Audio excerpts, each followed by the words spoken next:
Hoje, nós vamos dar início a um novo tipo de vídeo aqui no canal. A gente vai analisar uma carteira de um dos apoiadores aqui do Bit by Bit. É graças ao apoio de vocês que um dia a gente vai conseguir financiar o nosso projeto. Na descrição você encontra o link para o nosso Apoia-se, mas um like, um comentário, uma inscrição também ajudam muito. E para dar estreia ao novo quadro, a ideia é que nesses vídeos aqui eu possa conversar com vocês sobre a alocação de ativos, que é um tópico bem mais importante, pelo menos na minha opinião, do que o ativo individual que você vai escolher para sua carteira. Ter um planejamento para sua distribuição e alocação de capital é crucial para facilitar o processo e minimizar os riscos que podem te impedir de chegar a tranquilidade financeira, ou ao menos adiá-la. A carteira desse inscrito, ela consiste em 43,9% renda fixa. Já pela alocação de renda fixa, a gente já vê que é um perfil mais moderado, não é mega agressivo. Não existe alocação certa em renda fixa, existe alocação mínima, que é a sua reserva de emergência, mas para além disso, você tem que selecionar a quantidade de renda fixa que vai te permitir continuar nas ações para o longo prazo. A renda variável sempre vai tender a ter retornos maiores quando a gente olha para prazos de 20, 25, 30 anos. Porém, aguentar esses 25 ou 30 anos pode ser difícil se o seu portfólio tiver uma volatilidade muito grande. A gente tem alocação em renda fixa para diminuir a volatilidade do nosso portfólio e conseguir se manter nos ativos. Inclusive, um perfil mais conservador poderia até ter mais renda fixa. Eu tenho um pouquinho menos, mas vai de cada um. É sobre se conhecer, se entender. Um exercício que eu recomendo é você imaginar o que você faria se a sua alocação em renda variável, então no caso essa aqui, caísse 30, 40, 50% no período de alguns anos. Você conseguiria se manter na estratégia, continuar comprando? Se sim, sua alocação em renda fixa está ok. Se não, talvez você possa pensar em aumentá-la. Aí ele tem aqui 30,6% em ações brasileiras, 10,7% em fundos imobiliários, 11,1% em ações nos Estados Unidos e mais 3,6% em ETFs nos Estados Unidos. Ou seja, se a gente ignorar a parte de renda fixa e olhar só para a parte de renda variável, a gente vê que ele tem mais ou menos dentro da renda variável quase 20 mais 6,5%, 26,4% da sua alocação de renda variável está dolarizada. Eu acho esse um patamar muito bom. A exposição à correlação negativa do dólar vai diminuir a volatilidade total dessa carteira, que é majoritariamente aqui no Brasil. Acho que poderia até dolarizar um pouco mais, mas isso é claro, sempre decisão de cada um. Cada um tem que ponderar a sua situação e o que vai ser melhor para você. Eu tô aqui só dando algumas visões para a gente entender como a gente pode olhar o nosso portfólio e refletir para tomar as melhores decisões. Como ele tem uma alocação em fundos imobiliários que representa 19,1% da alocação dele em renda variável no total, e os fundos imobiliários têm uma volatilidade ainda menor do que as ações, né? Tem um perfil de risco um pouco menor, mas ao mesmo tempo não tem a perspectiva de tanto crescimento. Olho para esse portfólio mesmo para a parte de renda variável e continuo vendo um perfil moderado. Então, me parece até então bem alinhado com os objetivos do investidor, ou pelo menos parece que a carteira como um todo está conversando entre si. Na alocação de ETFs, ele tem 2 ETFs específicos que eu não gosto muito, mas como é uma alocação pequena, principalmente frente ao total da carteira, então não me preocupa, eu acho que cada um deve seguir as teses que acredita e com as quais se sente confortável. E agora vamos dar um zoom para as ações brasileiras, para os fundos imobiliários e para as ações americanas, para poder falar de cada parte o que eu penso. Vou começar falando da carteira de fundos imobiliários. Quem quiser pausar aqui para ver fundo por fundo, fique à vontade. Tem aqui 13% no BTLG, 7% no CPTS, um pouquinho de DEVA, ele está se livrando dessa posição, já é uma posição relevante, 0,1, já não precisa se preocupar. Até aqui, de fato, o DEVA eu não gosto, mas ele já está se livrando, todos os outros eu gosto. O JSRE e o RBRY,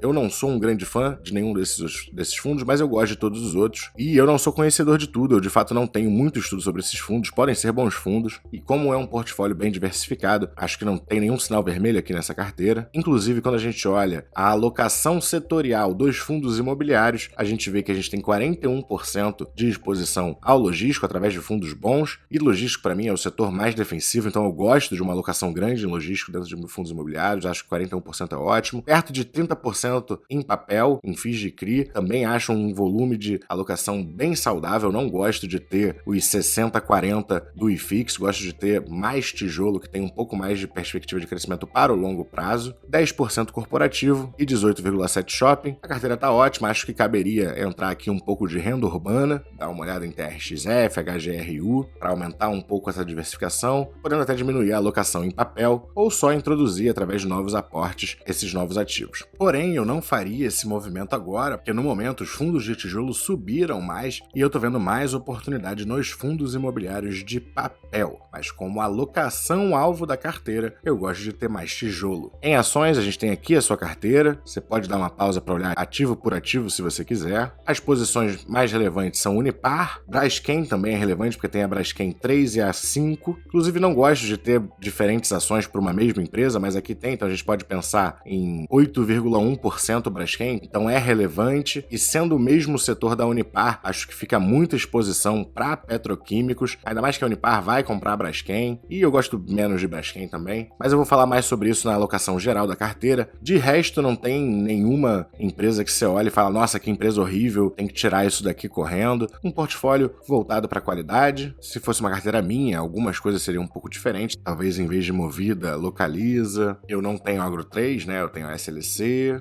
também não tenho TRPL, eu tenho Taesa, então a minha carteira é um pouco diferente, mas são bons ativos de qualquer jeito. No caso de 3R, eu também gosto mais da PetroRio. Tô falando assim, quais empresas seriam substituições mais ou menos ali no mesmo setor, mantendo uma tese similar, né? Quando a gente olha por setor, a gente vê que de fato tem uma exposição de 33,1% no setor petroquímico, que olhando para a carteira de ações apenas, parece um pouco grande, mas como as ações são só 30% do portfólio total, não é nenhuma urgência, porém, eu acho que vale sim um movimento de começar a reduzir essa alocação, trazer mais perto de no máximo uns 20%, porque é um setor mais cíclico, e acho que tem espaço para aumentar a exposição a saneamento, a exposição a seguradoras não tanto, porque já tem a alocação ok em bancos, dá para aumentar também telecom, dá para aumentar elétricas, na minha opinião, e os setores mais arriscados, algumas posições menores, então acho que está bem construída essa carteira, só o setor petroquímico que eu acho muito grande, mas também não é nenhuma urgência.